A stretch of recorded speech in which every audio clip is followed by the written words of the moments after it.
Hi, I'm Shivya Pathania. Hi, I'm Himanshu Soni. You can catch me off the record Only on Swastik Productions YouTube channel. आपका पहला reaction क्या था जब आप एक दूसरे से मिले थे? सबसे पहले तो यार देखो, हमें ना राधा कृष्ण के सेट पर पहली बार मिले थे। पर ये था कि मुझे लगता है कि हिंदुस्तान की हर एक लड़की बचपन से राधा बनना चाहती है, तो मैं भी राधा बनना चाहती थी। लाइफ में कुछ चेंजेस आते हैं इतने डिवाइन रोल्स प्ले करने के बाद में? बिल्कुल आते हैं। जो डिवाइन रोल्स हैं वो आपको लाइफ के वो टीचिंग दे देता है ना, जो शायद नॉर्मल शोज नहीं देते हैं। एसकेटी सर ने हमेशा मेक श्योर किया ये कि हम दोनों जो भी शो करेंगे ना, पहले दूसरे एपिसोड में बिछड़ जाएंगे। पर मेरे को हिमांशु ने बोला था कि शिव्या, मुझे तेरी टेंशन हो रही है, तू जो करती है तेरा, तू तो बिछड़ ही जाती है। पहले एपिसोड, दूसरे एपिसोड में तो लिखा हुआ आ जाता है अब आप सीता को वनवास भेज रहे हो। तो ज्यादा प्रैंक्स कौन करता है सेट पे? हमारे यहाँ पे सिर्फ एक्टर्स प्रैंक नहीं करते, हमारी पूरी टीम प्रैंकस्टर्स से भरी है।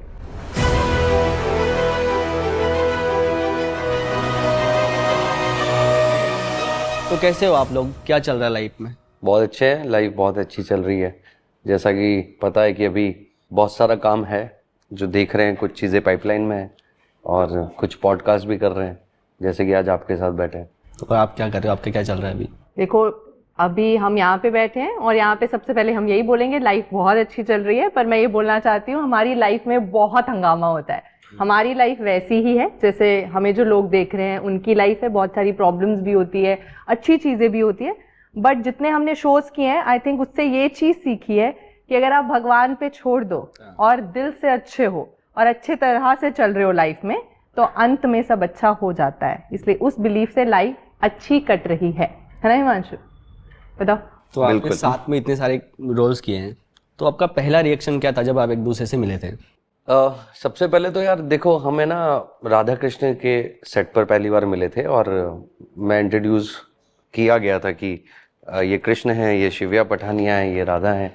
तो हमारे ऊपर सबसे ज़्यादा प्रेशर था कि वो जो उन्होंने सोचा है कि जिस तरीके से शो बनेगा और जिस तरीके से वो बनाने वाले हैं, तो उन्होंने जब हमें डिस्क्राइब किया तो हम पहले ही हिल चुके थे, क्योंकि वो इतना लार्जर देन लाइफ आप बोल सकते हो इस तरीके का शो था, जो आज भी लोग देखते हैं तो ऐसे बोलते हैं कैनवास है, पेंटिंग बनी। तो हमें उसी तरीके से पोर्ट्रे करना था। और सबसे अच्छी बात यह है एसकेटी सर की कि वो जब भी कोई ऐसा शो बनाते हैं तो सबसे पहले बोलते हैं कि आप मुझे हिमांशु की वो सादगी चाहिए या शिव्या पठानिया की वो सिंपलिसिटी चाहिए, वो प्योरनेस चाहिए, वो पॉजिटिविटी चाहिए जो उसके चेहरे से, उसके डायलॉग्स में निकलेगी, वो तब जाके लोगों के दिल में जाएगी। तो तुम ये मत सोचो कि राधा रानी भगवान है तो तुम अपनी बॉडी को स्टिफ कर लो और तो हमारे लिए चैलेंज ये हो जाता है, क्योंकि हम खुद के हिसाब से जब करते हैं तो बड़ा दिमाग लगाने लग जाते हैं, किताबें पढ़ने लग जाते हैं, फिर हम खुद में खुद को खोजते हैं कि हम में कौन सा ऐसा कैरेक्टर है या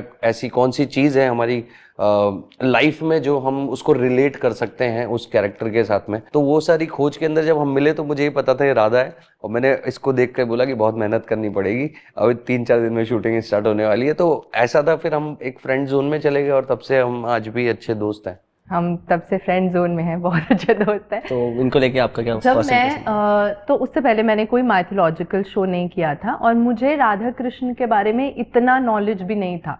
पर ये था कि मुझे लगता है कि हिंदुस्तान की हर एक लड़की बचपन से राधा बनना चाहती है, तो मैं भी राधा बनना चाहती थी। क्योंकि आपका क्वेश्चन है कि फर्स्ट टाइम जब मैंने इनको देखा था तो कैसा लगा था। हम लुक टेस्ट पे मिले थे, इतनी इंटरेक्शन नहीं हुई थी। पर जो सबसे मैजिकल थिंग है जो मैं बताना चाहती हूँ कि आज तक मैं लोगों को ये बोलती हूँ कि मैं एक एक्टर हूँ, हर दिन मैं एक्टिंग करती हूँ, मैं अलग अलग शोज करती हूँ, पर राधा कृष्ण का वो पूरा एपिसोड मुझे नहीं लगता मैंने किया है, क्योंकि उतनी कैपेबिलिटी मेरे अंदर नहीं है। तो फर्स्ट डे जब हम सेट पे गए थे, मेरा बर्थडे था, मैं सुबह 8:30 बजे रेडी हो गई थी। और क्योंकि वो मुझे लगता है कि मैं जब अपनी कहानी बताती हूँ तो मैं हमेशा बोलती हूँ कि मैं अपने सपने ही जी रही हूँ, जो भी मैंने बचपन से सोचा था। तो मैं बर्थडे के दिन सुबह 8:30 बजे से रेडी हो गई थी और रात के 12:30 बजे शॉट लगा था। और मैं बहुत खुश थी क्योंकि मैं राधा बनी थी।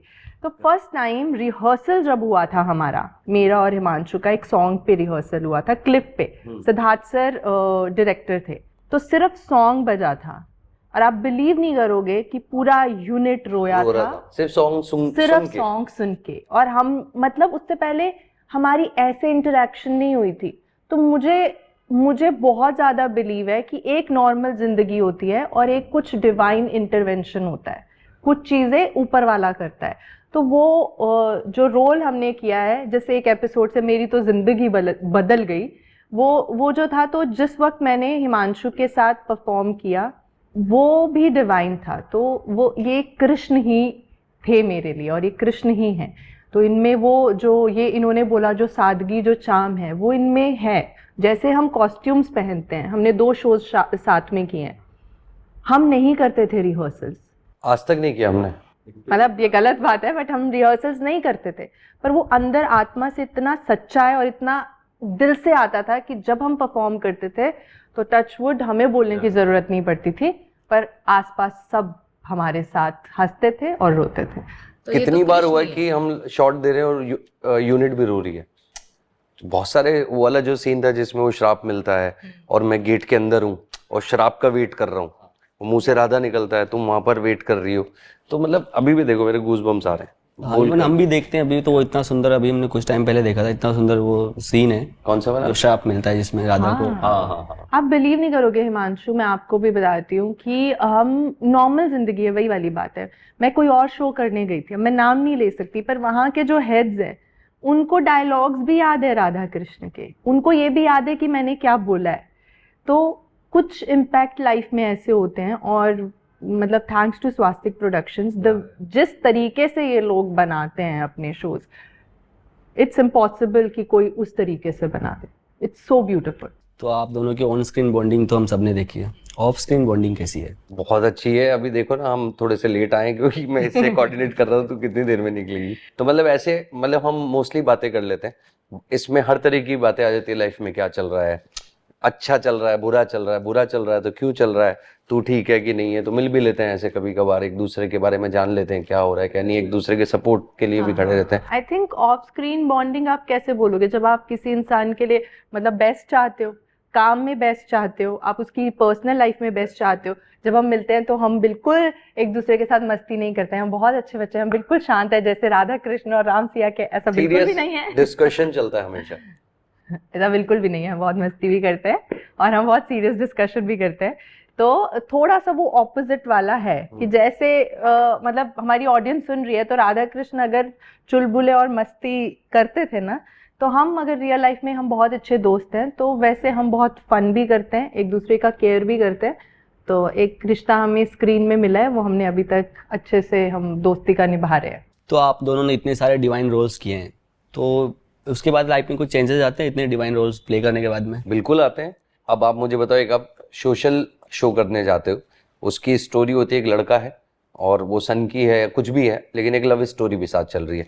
तो आपकी लाइफ में वैसी चीजें होने लग जाती, आप वैसे ही बन जाते हो, आप कैरेक्टर वाइज भी वैसे बन जाते हो। आप अगर वो लड़का थोड़ा सा लाइवली है तो आप बहुत फास्ट हो जाते हो। बट इस तरह के जब शो करते हो तो इसके लिए आपका स्पिरिचुअल होना बहुत जरूरी है। आपकी एक जर्नी में स्पिरिचुअलिटी जब जुड़ जाती है तो आप इस तरीके के शोज कर पाते हो, और वो पॉजिटिविटी और उस सरलता से, इतनी खूबसूरती से किसी डायलॉग को बोला ही तब जाता है जब आप मेडिटेशन वगैरह करते हो। तो आई थिंक मैंने तो काफी सारे, मतलब शिव्या का पहला शो था राधा कृष्ण, उससे पहले भी मैंने 2 शोज किए थे।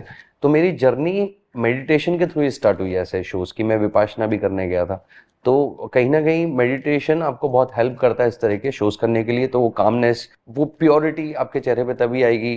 डिविनिटी की अगर बात करूं मैं, आप डिवाइन तब दिख सकते हो जब आप, जैसे बोलते हैं ना कि अगर कोई आदमी बहुत मेडिटेशन करता है, स्पिरिचुअल है, ठीक है, तो उसके एक ऑरा क्रिएट हो जाता है। तो आई थिंक मेरे को वो बहुत सपोर्ट करता है। तो हमारी लाइफ में भी उसी तरीके के चेंज आते हैं कि आप बहुत पॉजिटिव हो जाते हो, आप काम हो जाते हो। अब जब मैं सोशल शोज कर रहा था तो कई बार मुझे ऐसा होता था कि किसी से कुछ बात हो रही है और उसने कुछ गलत बोल दिया तो गुस्सा आ जाता था। बट इस तरह के शोज करते थे तो हम कितनी चीजें लेट गो कर देते थे। जैसे कि वो गाने वाली जो ये बात कर रही थी, राधा कृष्ण का एक किस्सा बताता हूँ। 2-3 दिन की बात की बात है, हमको शूट कर रहे थे, सुबह 9 बजे की शिफ्ट थी। तो हम 9 बजे गए, रात को 9:30, 10, 11 बजे हमारा पैकअप हुआ। पैकअप बोला नहीं था, उससे पहले एसकेटी सर आ गए। एसकेटी सर ने वो गाना सुनाया हमें अगला, जिसमें हम बिछड़ते हैं, विरह वाला गाना। तो हम सुने, पूरी यूनिट बिल्कुल चुप हो गई है। अब बोले कि एक और बार सुनेंगे, बड़ा स्पीकर पे चलाओ इसको। तो हमने चलाया, पहले हम दोनों को सुना रहे थे मोबाइल पे, फिर हमने बड़े स्पीकर पे सुना। तो वो इतना ऐसा सॉन्ग था ना, मतलब मैं आपको उस वक्त का मैं माहौल नहीं बता सकता, सब बिल्कुल पिन ड्रॉप साइलेंस। सर बोले इसको मैं कल शूट करूंगा, अगर मैं रुका तो ठीक है वरना फिर डायरेक्टर शूट कर लेंगे। हमने बोला नहीं सर ये तो अब आप ही शूट करोगे। तो सर ने बोला अभी तो पैकअप हो गया। मैं सर हम वापस से नहाने जा रहे हैं, चेंज कर रहे हैं, शेविंग कर रहे हैं, आधे घंटे में आपको वापस रेडी होके मिलते हैं। तो 9 बजे से 11 बजे पैकअप, 10:30 बजे सर की एंट्री, पैकअप के बाद गाना सुनाना, फिर पूरी यूनिट को गाना सुनाना, उसकी कोरियोग्राफी बताना, और हमने डिसाइड किया हम उसी दिन शूट करेंगे। सर ने 3 घंटे में लाइटिंग सेटअप की, तो वो थोड़ा डे, मतलब हम थोड़ा मैजिक लाइट में शूट करने वाले थे, बट उसका फील इतना अच्छा नहीं आ रहा था कैमरे पे। तो सर ने बोला एक काम करते हैं इसको नाइट में शूट करते हैं। तब तक हम चेंज वेंज करके और कॉस्ट्यूम में वापस आ गए। तो 3 घंटे में वो नाइट का सेटअप वापस लगा, पानी वानी और नाइट हो रही है और मून है बड़ा, और हमने वो सुबह 8-9 बजे तक शूट किया। तो ये एनर्जी कहाँ से आती है?